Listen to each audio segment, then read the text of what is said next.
নমস্কার।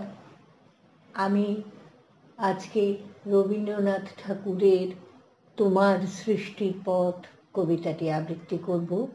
এটি সম্ভবত রবীন্দ্রনাথের জীবনের শেষ লেখা কবিতা।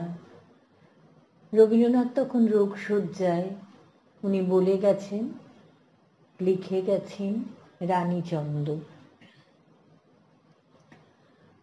তোমার সৃষ্টির পথ রেখেছ আকীর্ণ করি, বিচিত্র ছলনা জালে হে ছলনাময়ী। মিথ্যা বিশ্বাসের ফাঁদ পেতেছ নিপুণ হাতে সরল জীবনে। এই প্রবঞ্চনা দিয়ে মহৎ তেরে করেছ চিহ্নিত, তার তলে রাখুনি গোপন রাত্রি। তোমার জ্যোতিষ্কতারে যে পথ দেখায়, সে যে তার অন্তরের পথ।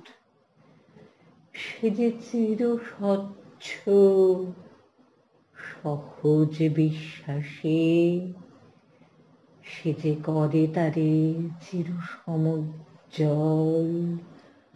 বাহিরে কুটিল হোক, অন্তরে সে ঋজু, এই নিয়ে তাহার গৌরব।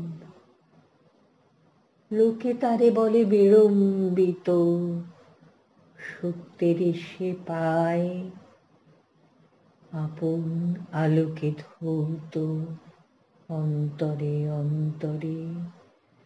কিছুতে পারে না তারে প্রবঞ্চিতে, শেষ পুরস্কার নিয়ে যায় সে যে আপন ভাণ্ডারে।